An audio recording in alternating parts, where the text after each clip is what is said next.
Hello. Hello. I'm in the kitchen Hello. here with Flora Falls. Thanks for playing your beautiful song here with us. First of all, could you introduce yourself? Hi. My name is Dom, My name is Bri. and together We are Flora Flora Falls. That's awesome. What kind of food would suit the vibe of the song? No hands for you. Okay, I thought about this today Ooh. because I watched some of their episodes, You are so and so my pick, because this Okay. my pick would be like this could be a weird one, pierogies, because that was what I like, the food that really fed me during my university days. The song and its meaning, I was like, oh, well, that would be what I would relate it to, sort of this sort of like middle stage in life and trying to like become a grown up and trying to make it in the world, and you know, kind of like maybe struggling through a bit of not squalor, but being a bit poor, being a poor student. I love that. That's my really pick. good. That sounds really fancy, actually. Student living. Well, if you eat a lot of it, I don't think anyone in Australia would eat pierogies at it was university. very affordable. Well, it's funny because I think my thought went to like quite hearty. Yeah. Like when you need to refill after feeling quite depleted. So I was actually going for like a big baked potato, cut open, butter thrown on top of it, some cheese, some baked beans, maybe like sour cream, and just feeling very warm and refueled after maybe feeling. These are quite related. They Our are. answers are quite related because that's how we would just smash Yeah. our pierogies with tons of stuff. Enough about food. Songwriting. You just made an album. Just wondering, do you have like a lyric line that you're the most proud of? That's a very good question. This is kind of a question, we're just gonna pick one randomly we like. In the beginning of one of our songs on the album is called Burning Slow, and it's about taking time with falling in love if you've been burnt before. And I really love one of the lines in the first verse of there are scars on my heart from those who loved me first. They didn't know how to take care of someone who dove head first. And I quite like that lyric whenever we sing that one. I just realized we rhymed first with first. I just like that line a bit less now. Yeah, that's it. Funny. Saying it like that actually did just change things for me a little bit as well. But okay, actually. This should be empowering. Like, You Rhyming the word with the word is fine. Exactly. in what way do you guys enhance each other in terms of your songwriting? Writing with Dom was the first time that it actually is. It actually I'm sorry. No, before I started writing with Dom, I hadn't really written with a stranger before or with a friend. I'd written songs with my brother, but this was kind of the first experience writing with someone I didn't know very well. And it was incredibly cool how the two of us can come together and kind of very organically talk about a theme and then pull things out of that theme and bring different perspectives to it. So for me, writing with Dom, it was just so nice to have a different voice with different ideas that I would not have come to, especially if I'm bringing an idea to Dom and I've got an idea in my head of, I think this is how this song is gonna go. And then I sit down with Dom and he starts doing something completely different melodically on guitar, and I'm like, oh, okay, that is not what I envisioned, but I like it. So it's kind of being challenged to be pushed out of maybe your normal patterns, which I find really exciting. So there was never this feeling of like, Yeah. oh, Yeah. that's not how I would want to say that, or that's not how I would want it to sound. It was just like, yes, yes, yes, that's even better, that's better, that's better. So it's really nice. Sounds productive. No? It is. And collaborative as well. It Very is. collaborative. Yeah. And it resulted into an album, which is out in the world now. You can check it in the links here. There, exactly there. And you're going on tour as well, through Germany mostly. Yes. I looked at your post, I found it really interesting actually, because I saw a lot of names of towns that I never knew they existed. Us too. But like all the people we talk to here, they're all based in Berlin. Most of them play a lot in Berlin, but not a lot of people like go through Germany. I mean, you would go to Hamburg or to Leipzig or Cologne maybe, but like there's so many other mid-sized towns. How do you approach like booking a tour like that? For us, we really love getting out of Berlin. We love being on tour, and I think it's a really big core part of our project that we love to be on the road. We've started 2026 with a tour in Australia. We've got April around Germany. We're going to Switzerland in May.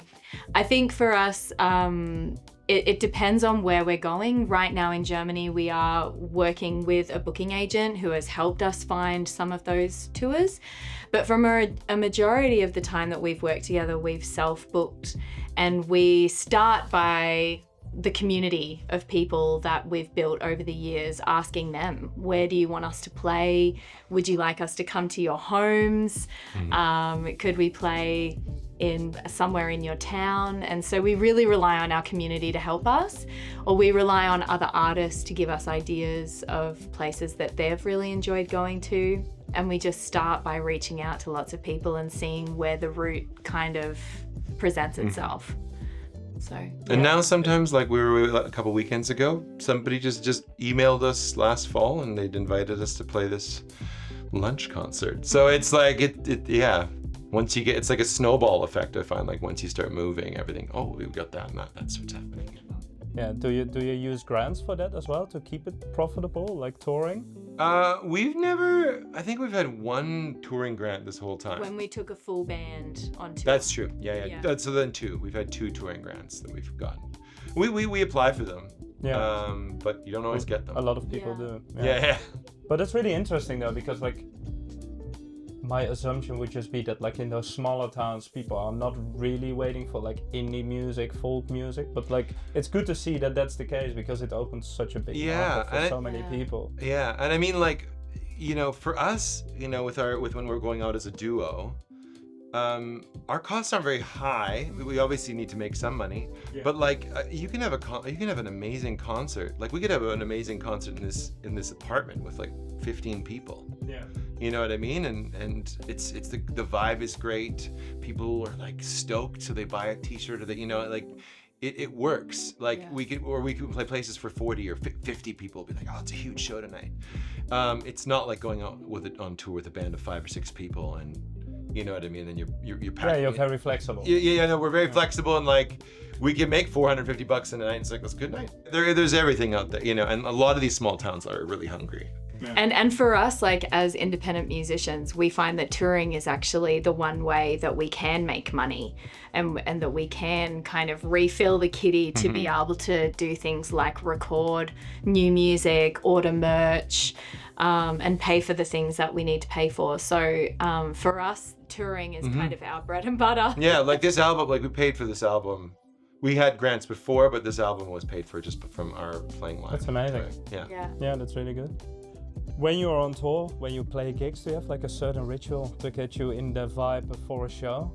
Like 20 jumping jacks? I just don't think the audience is ready. there is a kitten sacrifice. No, a ritual. We definitely both have our own like warm-up kind of rituals. I really love to do some movement before a show. So like taking 10 or 15 minutes to just like connect with my body, connect with my breath, warm up the voice. But we don't have any rituals that we kind of do together regularly. No, we both kind of take the time we need to prepare and get ready.